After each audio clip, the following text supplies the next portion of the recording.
All Tomorrows, a billion-year chronicle of the myriad species and mixed fortunes of man, by C.M. Kosemen. A reading, Part 8. Gravital, Descendants of the Ruin Haunters. After the lesson of the Q, Second Galactic Empire kept a constant watch against alien invasion. Ironically, they neglected to look among themselves. The second great invasion of the galaxy came not from outside, but from within.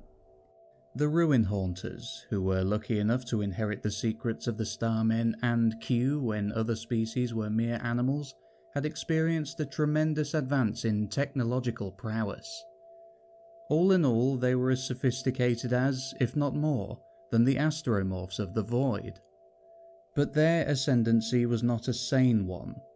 Recall that most Ruin Haunters were already deranged with a twisted assumption of being the sole inheritors of the Starmen. They refused to communicate with their relatives on other planets and kept to their own affairs. This neurotic hubris assumed truly dangerous proportions after the Ruin Haunters modified themselves. The origin of this modification lay in an earlier catastrophe. The Ruin Haunter's sun was undergoing a rapid phase of expansion, and the species, advanced as it was, could do nothing to stop the process. So the Haunters did the next best thing, and changed their bodies. The infernal conditions of the solar expansion meant that a biological reconstruction was totally out of the question. Thus, the Haunters replaced their bodies with machines, floating spheres of metal that moved and moulded their environment through subtle manipulations of gravity fields. In earlier versions, the spheres still cradled the organic brains of the last Haunters, but in successive generations, ways of containing the mind within quantum computers were devised, and the transformation became absolute.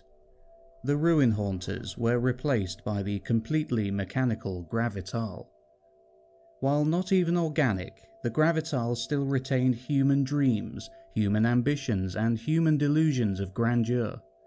This, combined with mechanical bodies that allowed them to cross space with ease, made interstellar war a frightening possibility. Machine invasion. It took a long time for the Gravital to prepare. Propulsion systems were perfected, and new bodies capable of withstanding the interstellar jumps were devised. But when they finally decided that the time was nigh, nothing survived their slaughter. The invasions followed a brutally simple plan. The target world's suns were blockaded and their light was trapped behind specially constructed million-mile sails. If the dying worlds managed to resist, an asteroid or two finished them off. Enormous invasion fleets were built, but it was rarely necessary to deploy them. The machines had caught their cousins completely off guard. The Great Dyings, all of which occurred in a relatively quick 10,000-year period, stretched the boundaries of genocide and horror. Almost all of the new human species, unique beings who had endured mass extinctions, navigated evolutionary knife edges, and survived to build worlds of their own, vanished without a trace. Even the Q had been loyal to life. They had distorted and subjugated their victims, but in the end they had allowed them to survive. To the machines, however, life was a luxury. Such thorough ruthlessness was not, ironically, born out of any kind of actual hatred. The Gravital, long accustomed to their mechanical bodies, simply did not acknowledge the life of their organic cousins. When this apathy was mixed with their unsane claims as the sole heirs of the Starmen, the extinctions were carried out with the banality of, say, an engineer tearing down an abandoned building.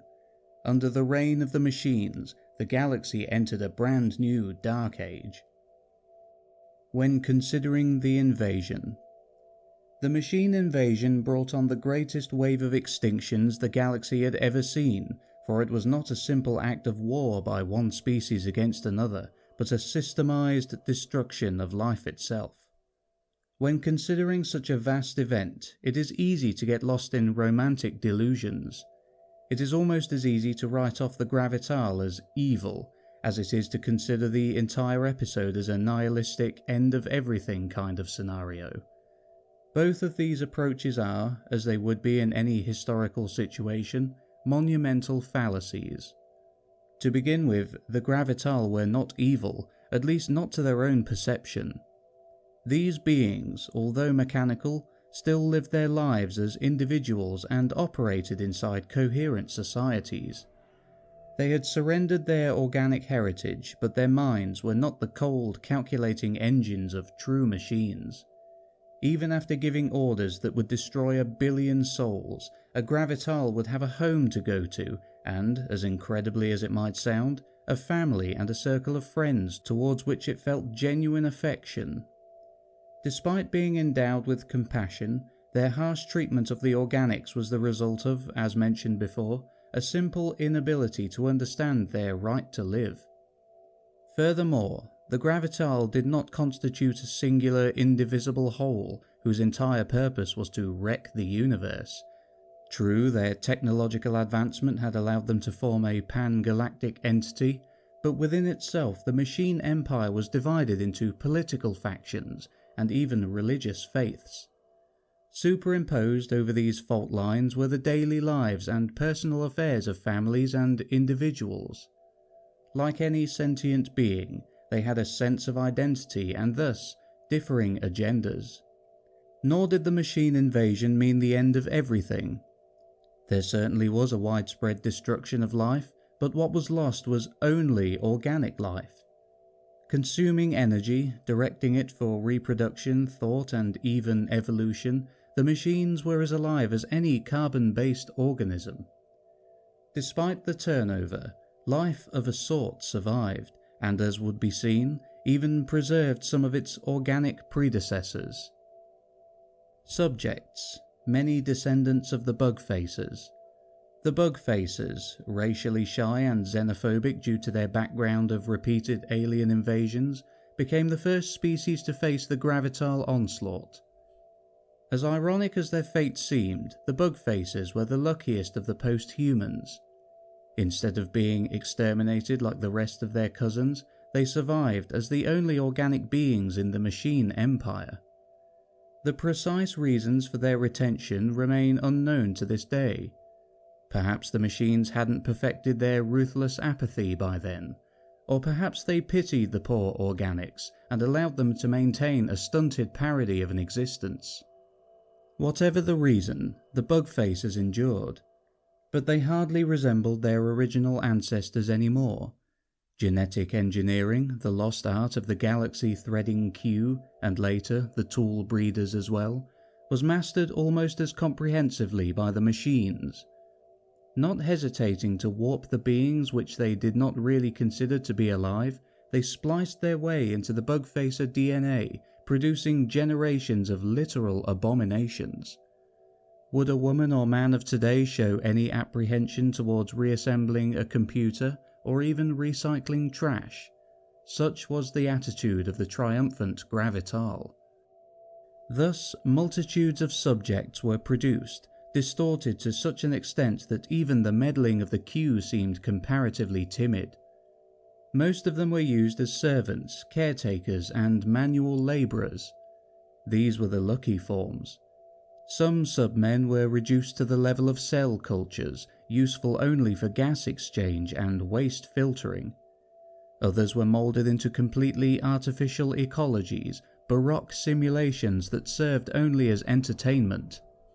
Some machines, with their still human ambitions, took this practice into a new level and produced living works of art, doomed one-off creatures who existed purely as biological anachronisms.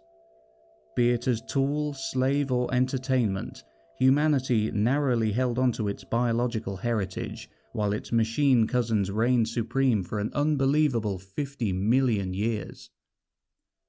The other machines. Recall that despite its galaxy-cradling might, the machine empire was not homogeneous. It contained dozens of differing factions that did not always agree on everything, including the treatment of their downtrodden biological subjects.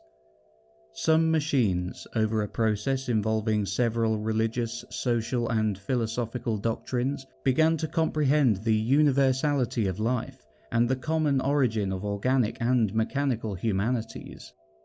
Initially, such individuals lived in seclusion or withheld their beliefs from the world. They secretly engineered lineages of subjects that could live, move, and think as freely as they could. In a few memorable instances, the engineers fell in love with their creations, and their martyrdom inspired other machines to think just a little differently.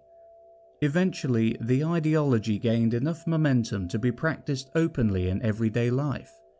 However, the sect of toleration soon ran into odds with their hardline, pan-mechanical rivals. The seething intolerance between the two factions finally broke free when some tolerant machines wanted to set several worlds aside for the unrestricted development of biological life. All hell broke loose, and the machine empire, the apparently seamless monolith of the galaxy, experienced its first short, bitter civil war. The war did not cause any lasting damage, but it plainly illuminated one fact. The greatest entity the galaxy had ever seen was not without its problems.